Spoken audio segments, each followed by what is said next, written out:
just a symposium we have a better understanding of the session. Dr. Zakirud Swamiji has been very kind.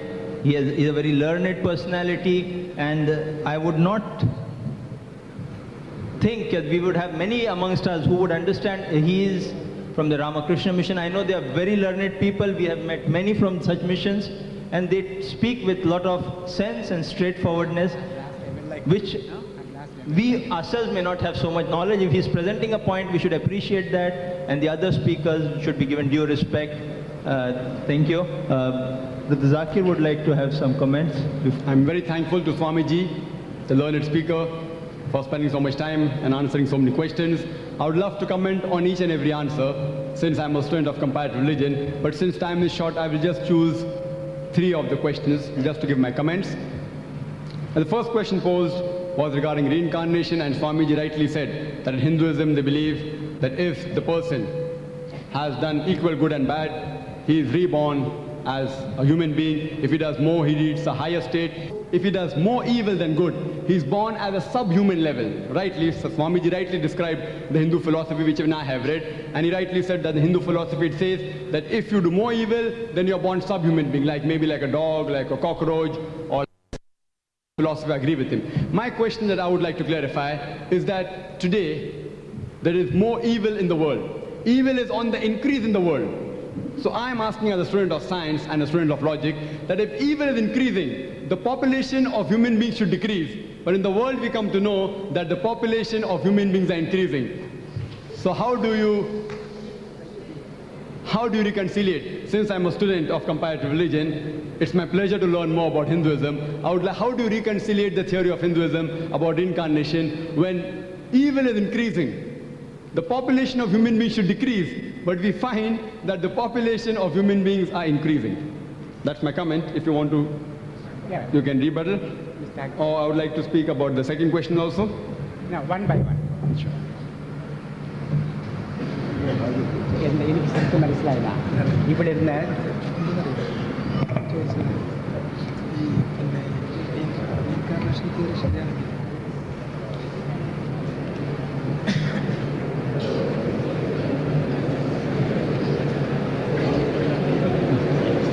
Please, silence, please.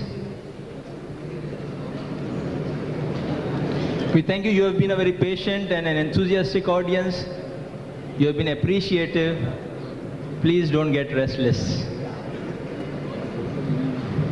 I think that is not a very important question. The living beings in this on the face of the earth is so immense, so immense. So some of them must have merited to become human beings, and they are coming. So we cannot clarify and say specifically these are all unimportant details. I think I request Dr. Naik not to give much emphasis on this. Okay, thank you. We close that point. I just wanted Any other point? I wanted a clarification, since Swamiji said that he has not read the Bhavishya Purana. Since I'm a student of comparative religion, I have read the Bhavishya Purana, so I would like to comment on the brother. He posed the question that is the Prophet Muhammad, peace be upon him, mentioned the Bhavishya Purana, and since I would like to learn from the Swami, if I don't know, and if Swami doesn't know, I would like to throw some light. The Bhavishya Purana says in Parva 3, Khanda 3, Adhyata 3, Shlokas 5 to 8, I'm giving the translation, that there will be a Malecha. A Malecha in Sanskrit means a foreigner, speaking a foreign language. There will come a Malecha, a spiritual teacher, who will come along with his companions. His name shall be Muhammad. And Raja Bhoj, after giving this Mahadev Arab a bath in the Panchgarh, he will give his presence of reverence and speak to him with respect and say, I pay obeisance to you, O pride of humankind. You have created a great force. You have collected a great force to kill the devil. If you analyze this Bhavishya Purana is one of the Puranas, as Swamiji rightly said. There are 18 Puranas which were compiled by Maharishi Vyas into 18 voluminous parts. The Bhavishya Purana, this says Malecha, a foreigner, speaking a foreign language, a spiritual teacher, whose name shall be Muhammad, will come. And Raja Bhoj, after giving this Mahadev Arab, the Sanskrit word is Marusthal, meaning place of a sandy track or a desert. This man which the Bhavishya Purana speaks about the future is the coming of a man from the sandy desert whose name shall be Muhammad. And Raja Bhoj will say that this person is the pride of humankind, as the Holy Quran rightly says in Surah Al-Anbiya chapter 21 verse number 107, وَمَا أَرْسَلْنَاكَ إِلَّا رَحْمَةً لِلْعَالَمِينَ, that we have sent thee, Prophet Muhammad, peace be upon him, as a mercy to the whole humankind, as a mercy to all the creatures, as a mercy to all the worlds. This is the first prophecy. There are several prophecies in Bhavishya Purana. I'd just like to throw light on one more verse. That's in Bhavishya Purana, Parva 3, Khanda 3, Advaita 3, Shlokas 10 to 27. It says that the Malaychas has spoiled the land of the Arabs.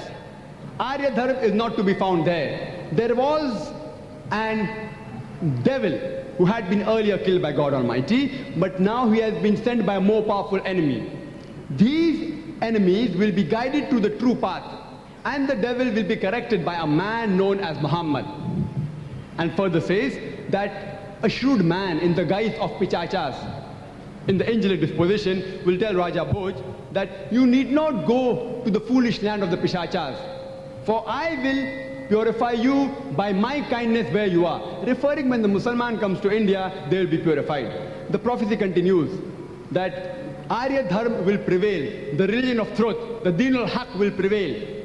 And he says that I have been sent by Ishwar Paramatma. My followers will be a man who is circumcised, who will not have a tail on his head, that's a shendi, who will grow a beard, who will create a revolution, who will give the call for prayers, that is the adhan, who will eat all lawful things, but will not have the flesh of swine. And the Quran says in no less than 4 different places. In Surah Al-Baqarah chapter 2 verse number 173, in Surah Ma'idah chapter number 5 verse number 3, in Surah Anam chapter 6 verse 145, and Surah Nahl chapter number 16 verse 115, Hurrimat alaykumul maytutu waddamu wa lahmil khinzir wa ma uhilla li ghayrillah bi. That forbidden for you for food are dead meat, blood, the flesh of swine, and any food on which any name besides Allah has been invoked. So Quran prohibits the eating of flesh of swine, and Bhavishya Purana says the same. These followers of Ishwar Paramatma will not have swine. They will not be purified by holy shrubs, but be purified by warfare, and they will correct the irreligious people. These people will be called Musalman. This is in brief what the Bhavishya Purana speaks about the coming of a beloved prophet, Muhammad, peace be upon him. That was just to give my information about Bhavishya Purana. And as the sister asked... my reaction to it, will you permit me to say? Sure, you're most welcome. No, I thought you said you didn't read the Bhavishya Purana. No problem. As far as the Hindus are concerned, I told you in the beginning that the supreme book authority for us is Vedas. And even among the Vedas, Upanishads, they are the supreme authority. The Itihasas, Puranas, everything, or the function of the Puranas, Itihasas, or other books in Hinduism is to interpret, to make the Upanishadic ideas more clear to the common people according to their level of intellectual understanding. So, Upanishads comes only second in authority. Their prime authority is the Vedas, the Upanishads. I accept the Upanishads as the supreme, and therefore I do not give much importance to what the Upanishads speak, because I have direct access to the Upanishads, and therefore it doesn't mean that I disrespect. No, I respect every Purana, but I give the first place, the most important place, to the Upanishads, to the Vedas. That is my reaction to it. Thank you very much, Swamiji. And I do agree with you that the Hindus first believe in most authentic are the Vedas, then Upanishads, then Puranas. I do agree with him. Swamiji does not believe in the Puranas or does not give it respect. I don't mind, but this is just a quotation of the Quran. I didn't say I don't respect. I do respect. But I have not read it. In importance. That's right. I do agree with you, Swami. Thank you very much. Just a comment on choosing your own God in life.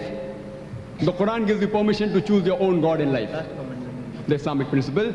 And I quoted a part of that verse in Surah Al-Baqarah chapter 2, verse number 256 says, La ikraha fid deen. There is no compulsion in religion. Truth stands out clear from error. If you hold the hand of Allah subhanahu wa ta'ala, you have held the most strong hand that never leaves you. And if you believe in Allah subhanahu wa ta'ala and reject the evil, verse number 257.